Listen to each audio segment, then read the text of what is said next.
بسم اللہ الرحمن الرحیم۔ ویڈیو کو شروع کرنے سے پہلے آپ تمام دوستوں سے گزارش یہ ہے کہ ایک مرتبہ نہایت احترام کے ساتھ درود شریف پڑھ لیجئے۔ اللہم صلی علی محمد وعلی آل محمد۔ ویڈیوز اچھی لگیں تو چینل کو سبسکرائب کر لیجئے اور بیل آئیکن کو پریس کر لیجئے۔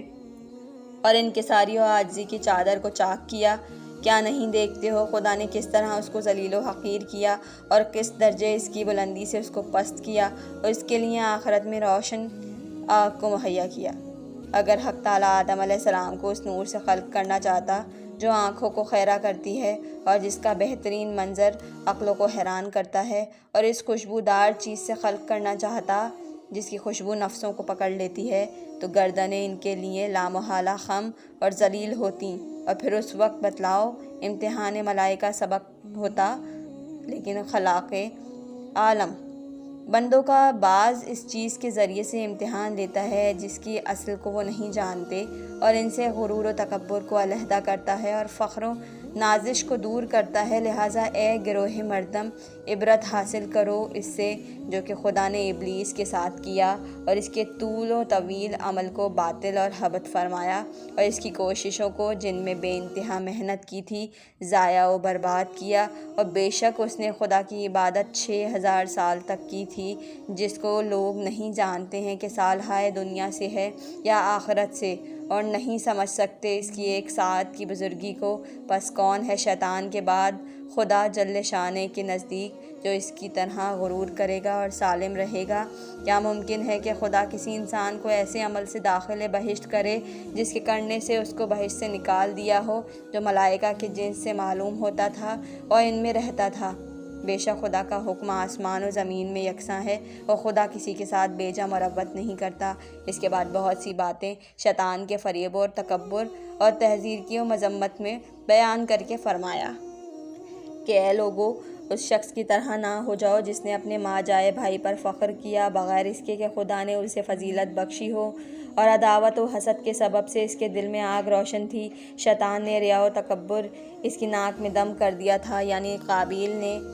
جس نے اپنے بھائی کو مار ڈالا۔ حق تعالیٰ نے ابدی و پشیمانی اس کے لیے مقرر کی اور اس پر قیامت تک کے قاتلوں کا گناہ لازم کیا۔ پھر موعظہ بسیار کے بعد فرمایا کہ اگر خدا کسی کو غرور و تکبر کی اجازت دیتا تو بے شک اپنے مخصوص پیغمبروں کو اجازت دیتا، لیکن خدا نے ان کے لیے تواضع انکساری کو پسند فرمایا، اس لیے وہ اپنے چہروں کو خاک پر ملا کیے اور مومنین کے لیے اپنے بازوؤں کو رحم و کرم کے ساتھ جھکاتے رہے۔ ان کو لوگوں نے زمین میں کمزور کر دیا تھا، خدا نے ان کے لیے بھوک کو اختیار کیا تھا اور سختی کے ذریعے سے ان کو آزمایا تھا، اور ان کا خوف کے ذریعے سے امتحان لیا تھا، ان کو مکروہات میں مبتلا کیا تھا۔ بے شک وہ اپنے سرکش بندوں کا امتحان اپنے دوستوں کے ذریعے سے لیتا ہے جو ان کی نظروں میں ضعیف و کمزور معلوم ہوتے ہیں۔ بے شک موسیٰ علیہ السلام اپنے بھائی ہارون علیہ السلام کے ساتھ فرعون کے پاس گئے۔ وہ بالوں والے کپڑے پہنے ہوئے اور ہاتھوں میں عصا لیے تھے۔ اس سے فرمایا کہ اگر مسلمان ہو جائے گا تو اس کا ملک باقی رہے گا۔ فرعون نے لوگوں سے کہا، کیا تم کو ان دونوں شخصوں پر تعجب نہیں آتا جو میرے لیے عزت و ملک کے ہمیشہ قائم و باقی رکھنے کی شرط رکھتے ہیں، حالانکہ خود اس ذلت و خواری کی حالت میں ہیں جیسا کہ تم دیکھتے ہو؟ کیوں نہ ان کو سونے کے خزانے مل گئے، کیونکہ سیم و زر کا جمع کرنا ان کی نگاہوں میں بہت بہتر تھا۔ وہ اونی کپڑا اور اس کا پہننا ان کو حقیر معلوم ہوتا تھا۔ حضرت نے فرمایا کہ اگر خدا چاہتا کہ اپنے پیغمبروں کو سونے کے خزانے عطا فرمائے، ان کے لیے معاون اور باغات اور مرغان آسمان اور وحشیان زمین کو جمع کرے تو بے شک کر سکتا تھا، لیکن اگر ایسا کرتا تو امتحان ساقط ہو جاتا اور جزا باطل ہو جاتی، اور حشر و نشر اور عذاب و ثواب کی خبریں بے فائدہ ہوتیں۔ پھر یقیناً ان پیغمبروں کا کوئی قول قبول کرنے والوں پر واجب نہ قرار پاتا،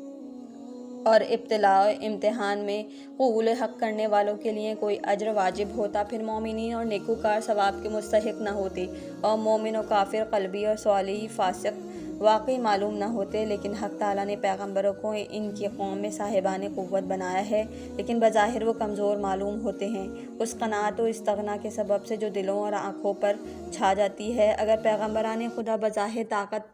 ور مبعوث کیے جاتے جس سے کوئی شخص ان کو ضرر نہ پہنچا سکتا، تو اس طاقت کے ساتھ بھیجے جاتے جس کے باعث کوئی ان پر ظلم نہ کر سکتا،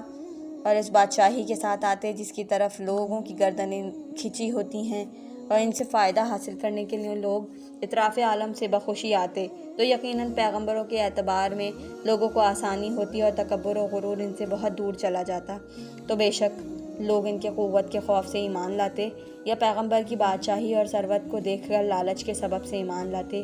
اور اس صورت میں نیتوں میں تمیز نہ ہو سکتی تھی کہ کون خدا پر ایمان لایا ہے اور کون دنیا کے لیے، کس نے آخرت کے لیے اعمال خیر کیے ہیں اور کس نے دنیا کے لیے، اور مومن و منافق پہنچانے نہیں جا سکتے تھے۔